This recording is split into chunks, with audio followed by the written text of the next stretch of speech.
Start. Madam, in India, the constitution provides that the citizens have fundamental rights and all the fundamental rights are nothing but human rights. The basic law provides that these fundamental rights can be enforced by moving the courts for their protection. For instance, the Prevention of Untouchability Act is one of the most important laws which protects the fundamental rights of the citizens in our country. Madam, I would like to thank the honorable members for having shown so much of interest in the amendments suggested to this law by the government and for having given very good suggestions. I would like to limit my comments to the general principles relating to the human rights, then to the amendments suggested by the government, then to the amendments suggested by the honorable members, and then conclude my reply on this bill. We all know that in the parliament as well as in the state legislatures, questions are asked from the government as to how the fundamental rights were violated and as to how the government failed to protect the fundamental rights of the citizens. That is one of the most powerful instruments available to the representatives of the people to protect the fundamental rights.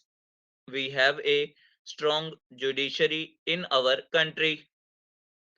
At the apex is the Supreme Court. At the penultimate level are the high courts, and at district and taluk levels there are lower courts.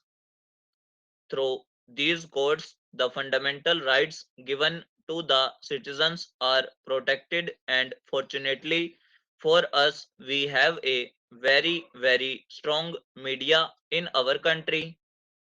Every violation of a fundamental right is highlighted in the media, in the newspapers, and now on televisions.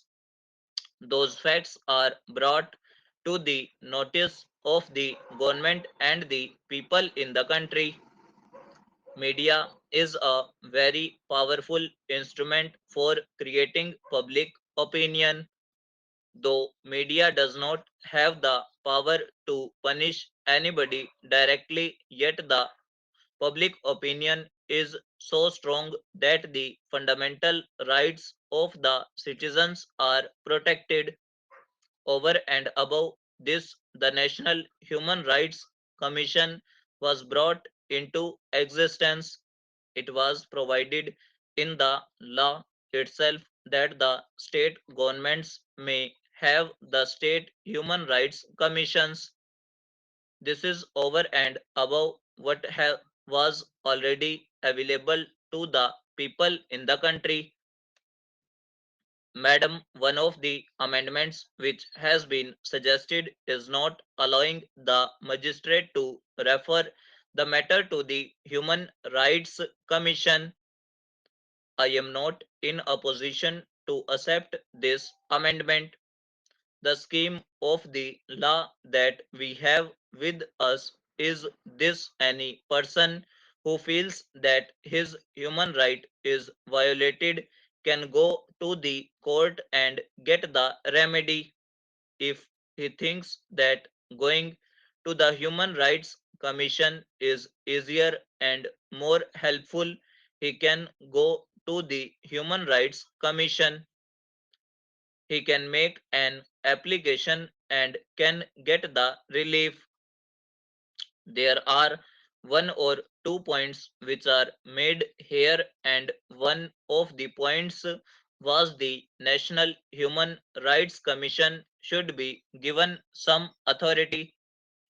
Madam, what is said in this respect is correct, that they do not have the direct authority to see to it that the findings given by them become binding on all.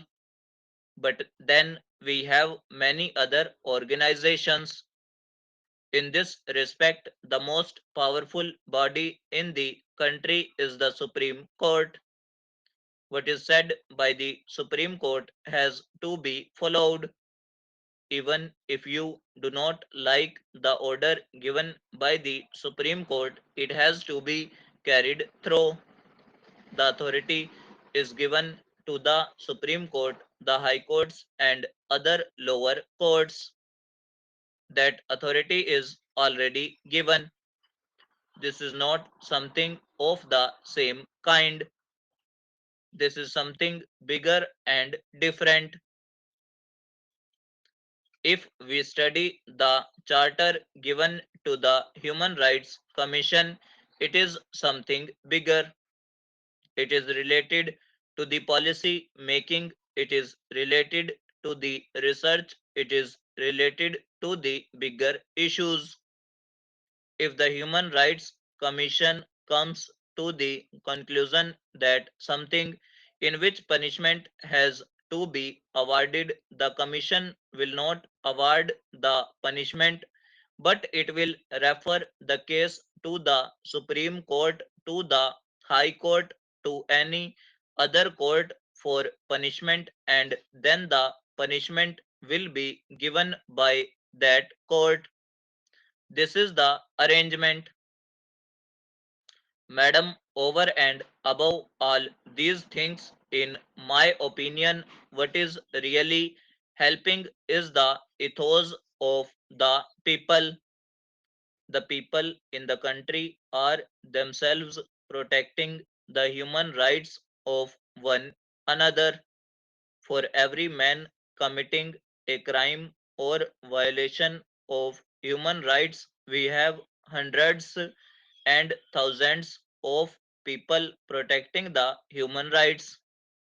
The most important thing in our country is that not only we respect and protect the human rights of our neighbors, but also we respect and protect some rights of the living creatures. We respect even trees, we respect even animals. That is our attitude towards life, and it is really helping us. I would like to say that the media today in our country is not having any sanctioning authority power to punish anybody, and yet how powerful it is, because it creates public opinion.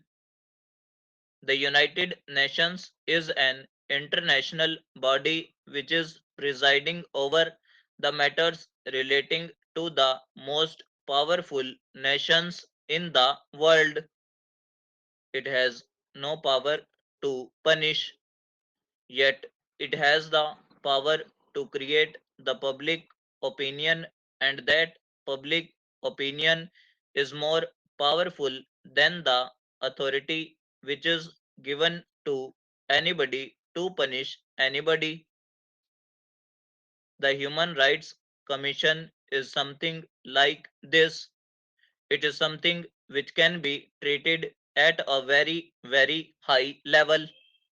But as far as the actual functioning is concerned, it is the Supreme Court and other courts which are punishing and is seeing that the orders passed are implemented.